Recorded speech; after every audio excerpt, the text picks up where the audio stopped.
Hey guys WhatsApp. മറ്റൊരു ഞായറാഴ്ച അല്ലേ? UFC 310 വാർത്തകളുമായിട്ട് കോമ്പാറ്റിൻ്റെ ദുനിയാവിലേക്ക് വീണ്ടും സ്വാഗതം. ഓക്കെ, അപ്പോൾ കുറേയധികം ഫൈറ്റുകൾ നടന്നു അല്ലേ? അതിനകത്ത് കുറേയധികം KO TKO ഡിസിഷൻ എല്ലാം നടന്നു, ഗംഭീരമായിരുന്നു. പക്ഷേ നമ്മൾ എപ്പോഴത്തെയും പോലെ ആ ഒരു 3 ഫൈറ്റ് ഡിസ്കസ് ചെയ്യും. അപ്പോൾ ആദ്യം തന്നെ മെയിൻ ഇവൻറ്റിൽ നിന്ന് തന്നെ തുടങ്ങുകയാണ്. Alexander Pantoja versus Asakura. Pantoja, congratulations Alexander. അദ്ദേഹത്തിൻ്റെ ജോറോഗൻ്റെ കൂടെയുള്ള പോസ്റ്റ് ഫൈറ്റ് അദ്ദേഹമാണ് ജയിച്ചത്, റിയർ നേക്കഡ് ചോക്ക് വഴി. ബ്യൂട്ടിഫുൾ RNC ആയിരുന്നു.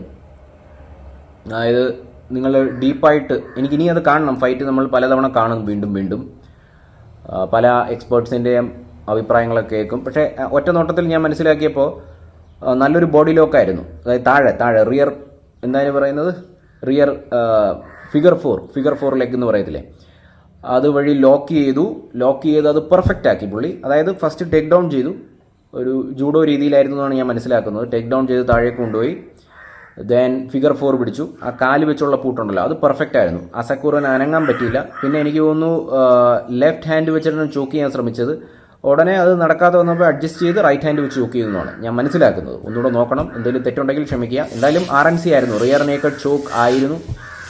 ആ ചോക്ക് കാണുമ്പോൾ തന്നെ അറിയാം അസക്കുറ തീർന്നു എന്നുള്ളത്. എനിക്ക് തോന്നുന്നു ടാപ്പ് ചെയ്യല്ല ചെയ്തു തോന്നുന്നു അല്ലേ, ബോധം കിട്ടുപോയി.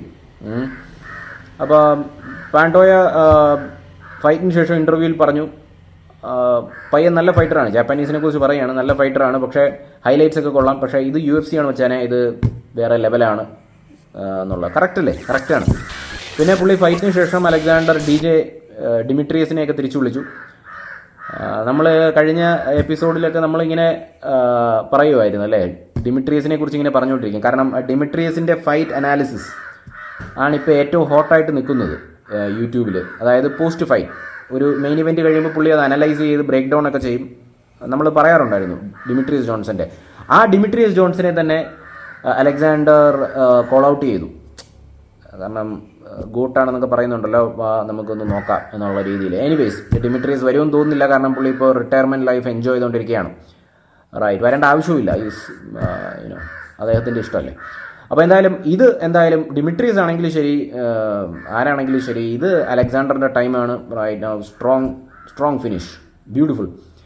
ദെൻ നമ്മുടെ main event Shavkat and Ian Machado Garry. Congrats to Shavkat. ഒരു യുദ്ധം തന്നെയായിരുന്നു കേട്ടോ. എഗെയിൻ നമ്മുടെ ഗ്രാപ്ലിംഗ് ഫാൻസിന് ഒരു നല്ല ഒരു ഫൈറ്റ് ഇപ്പോൾ കഴിഞ്ഞതേ ഉള്ളൂ, ഇപ്പോൾ നടന്നുകൊണ്ടിരിക്കുകയാണ്. അതിൻ്റെ ഡിസ്കഷനൊക്കെ നടന്നുകൊണ്ടിരിക്കുകയാണ്. ഇപ്പോഴും അതിൻ്റെ ഹൈലൈറ്റ്സ് ഒക്കെ കാണിച്ചുകൊണ്ടിരിക്കുകയാണ്. അപ്പോൾ ഷൗക്കത്ത് വിജയിച്ചിരിക്കുകയാണ്. പക്ഷേ എനിക്ക് തോന്നുന്നു ഷൗക്കത്തിൻ്റെ കരിയറിലെ, എനിക്ക് തോന്നുന്നു ഞാൻ പറയുന്നത് ശരിയാണെന്ന് തോന്നുന്നു, ഷൗക്കത്തിൻ്റെ കരിയറിലെ ആദ്യത്തെ ഡിസിഷൻ വിക്ടറിയാണിത്.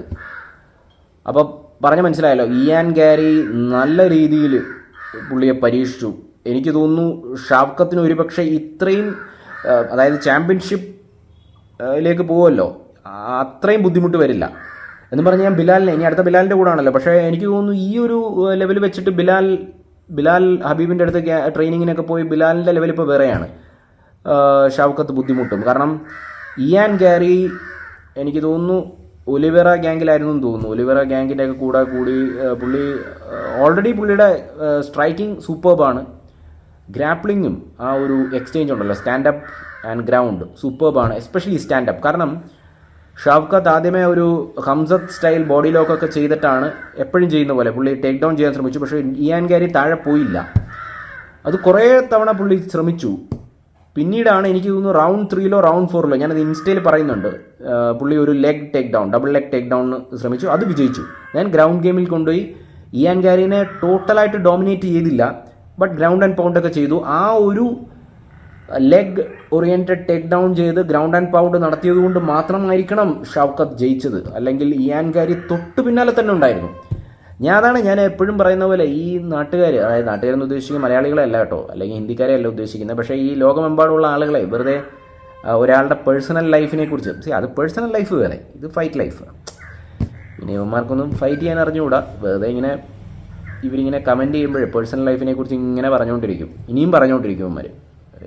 ബട്ട് ഒരു നല്ലൊരു ഫൈറ്റ് ഫാൻ ആണെങ്കിൽ അറിയാം ഇയാൻ ഗാരിയുടെ ലെവൽ എന്താണെന്ന് മനസ്സിലായി കാണുമെന്ന്. കാരണം ഞാൻ വിചാരിച്ചത് എന്താണെന്ന് അറിയാമോ, ഇയാൻ ഗാരി നല്ല ഫൈറ്ററൊക്കെ തന്നെ, പക്ഷേ ഒരു 4ാമത്തെ റൗണ്ടിൽ തീർക്കുമെന്നാണ് വിചാരിച്ചത്. ഇത് ഷൗക്കത്ത് ചോക്ക് ചെയ്ത് തീർക്കുമെന്നാണ് വിചാരിച്ചത്. പക്ഷേ അത് നടന്നില്ല കേട്ടോ. ഇയാൻ ഗാരി തൊട്ടു പിന്നാലെ തന്നെ ഉണ്ടായിരുന്നു. ആ ഒരു ലെഗ് ടേക്ക് ഡൗൺ ചെയ്തുകൊണ്ട് മാത്രമായിരിക്കണം, ഗ്രൗണ്ട് ആൻഡ് പൗണ്ട് ചെയ്തുകൊണ്ട് മാത്രമാണ് ഷൗക്കത്ത് ജയിച്ചത്. അല്ലെങ്കിൽ Ian Gary was A good fighter. But again നമ്മളിനി അത് പറഞ്ഞുകൊണ്ടിരുന്നൊരു കാര്യമില്ല. ഷൗക്കത്ത് ജയിച്ചിരിക്കുകയാണ്. ആൻഡ് ഷൗക്കത്ത് വേഴ്സസ് ബിലാൽ വന്നപ്പോൾ എനിക്ക് തോന്നുന്നു ഷൗക്കത്ത് വളരെ ഒട്ടും ഹാപ്പി അല്ലായിരുന്നു തോന്നുന്നു കേട്ടോ. ഷൗക്കത്ത് നമ്മൾ ഈ പറഞ്ഞ പോലെ ഷൗക്കത്ത് എനിക്ക് തോന്നുന്നു ഇയാൻ ഗാരിനെ തീർക്കുമെന്നാണ് വിചാരിച്ചത്. ഷൗക്കത്ത് ഒട്ടും ഹാപ്പി ആയിട്ട് കാണപ്പെട്ടില്ല. ബിലാൽ ഉള്ളിലേക്ക് കയറി വന്നു. ജോ റോഗൻ ഇൻ്റർവ്യൂവിൽ തരപ്പെടുത്തി കൊടുത്തു. ബിലാൽ ഉള്ളിലേക്ക് കയറി. ബിലാൽ ഭയങ്കര എക്സൈറ്റഡ് ഒക്കെ ആയിരുന്നു.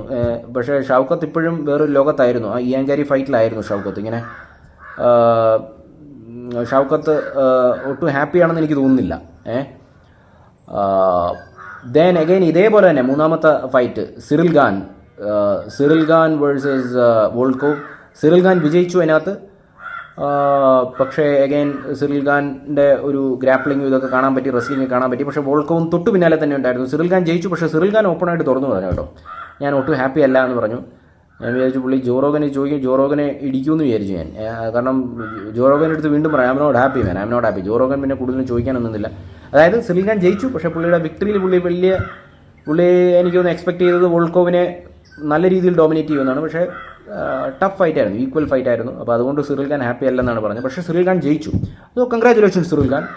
പിന്നെ നമ്മളെ സംബന്ധിച്ച് നമ്മൾ കോമ്പാറ്റ് ഫാൻസാണ്. ആൻഡ് നമുക്കിതൊക്കെ പോരെ, നമുക്കിതൊക്കെ മതി. Time pass and great and in between the negativities of which is happening around, ഇതൊരു റിലാക്സിങ് ആണ് അല്ലേ. ആൻഡ് ടൈം പാസ് ആണ് which makes you happy. And combat is what makes you happy. So അത് തന്നെ. അപ്പോൾ കോമ്പാറ്റിൻ്റെ ദുനിയാവിലേക്ക് നമ്മൾക്ക് വീണ്ടും കണ്ട് മുട്ടാം. ഓക്കെ, അതുവരേക്കും bye guys, take care and see U.